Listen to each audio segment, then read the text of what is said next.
పరమపావనుడైన వెంకటేశ్వర స్వామి ఆలయంలో భద్రతా వైఫల్యం, వాళ్ళ డొల్లతనం ఈ రోజున మరింత స్పష్టంగా లోకవిదితమైంది. ఈరోజు శ్రీవాణి దర్శనానికి వెళ్ళినటువంటి ముగ్గురు భక్తులు వైకుంఠం క్యూ కాంప్లెక్స్ నుండి మహద్వారం వరకు, అంటే దాదాపు 1/2 కిలోమీటర్ మేర మధ్యలో దాదాపు 3 అంచెల భద్రతా సిబ్బంది ఉంటున్నారు కూడా. ఉండినా వీళ్ళు పాదరక్షలతో మహద్వారం వరకు రావటం తిరుమల తిరుపతి ఆలయ చరిత్రలోనే ఇలాంటి దుర్ఘటన జరగటం మొదటిసారి. శ్రీవారి ఆలయ 4 మాడ వీధులలో పాదరక్షలు ధరించటం మీద నిషేధం ఉన్నది. కానీ ఈ ముగ్గురు భక్తుల్ని వైకుంఠం క్యూ కాంప్లెక్స్ లోనే ఎలా రానిచ్చారు? మధ్యలో భద్రతా సిబ్బంది, విజిలెన్స్ వాళ్ళు ఎందుకు అడ్డుకోలేకపోయారు? మహద్వారం గేటు దగ్గర వరకు కూడా వాళ్లను పట్టించుకోకుండా పోవటము అంటే తిరుమల తిరుపతి దేవస్థాన పాలనా వ్యవస్థ ఎంత అధ్వాన్నమైనటువంటి పరిస్థితుల్లోకి వెళ్ళింది ఈ కూటమి ప్రభుత్వంలో అన్నది స్పష్టంగా తేట తెల్లమైపోయింది.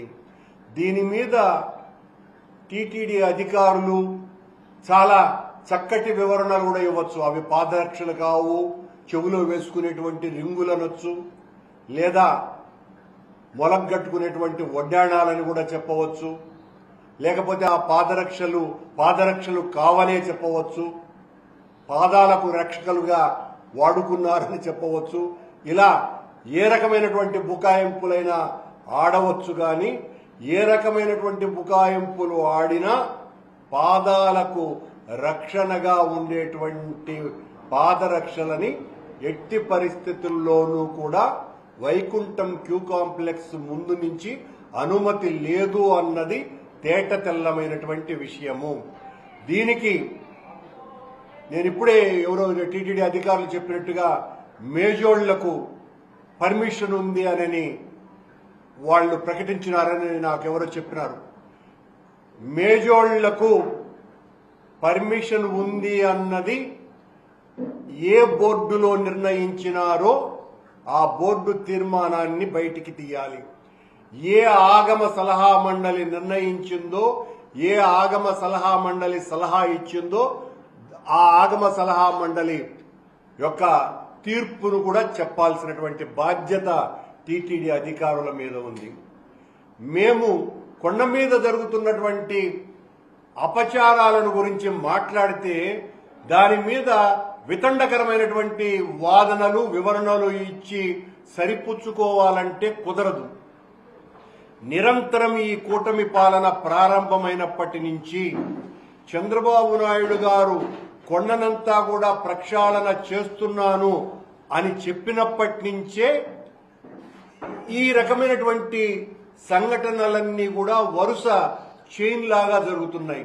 అంటే దీన్ని బట్టి చూస్తే ప్రక్షాళన అంటే ఇదేనా చంద్రబాబు గారు అనేటువంటి అనుమానం భక్తులందరికీ వచ్చేటువంటి అవకాశం ఉన్నది. మేము ఈ తప్పు జరుగుతున్నది అనంటే మా మీద వ్యక్తిగత దాడులకు దిగుతున్నారే తప్ప నువ్వు నాస్తికుడు, నీకు అసలు భక్తే లేదు, ఇలాంటి మాట్లాడితే ఉపయోగం లే. మీరు చేస్తున్నటువంటి తప్పులను సవరించుకోవటానికి మీరు ఏం చేస్తారు అన్నటువంటి విషయాలను మీరు తెలపాలి తప్ప ఈ రోజు జరిగినటువంటి ఈ పాదరక్షలతో భక్తులు మహద్వారం వరకు, సాక్షాత్తు రాష్ట్రపతి కూడా ఈ సాహసం చేయలేరు, ప్రధానమంత్రి కూడా ఈ సాహసం చేయటానికి వీలు లేదు.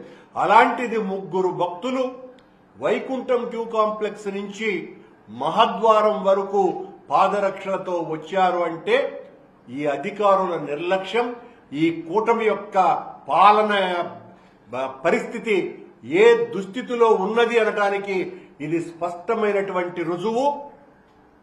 చాలా స్పష్టంగా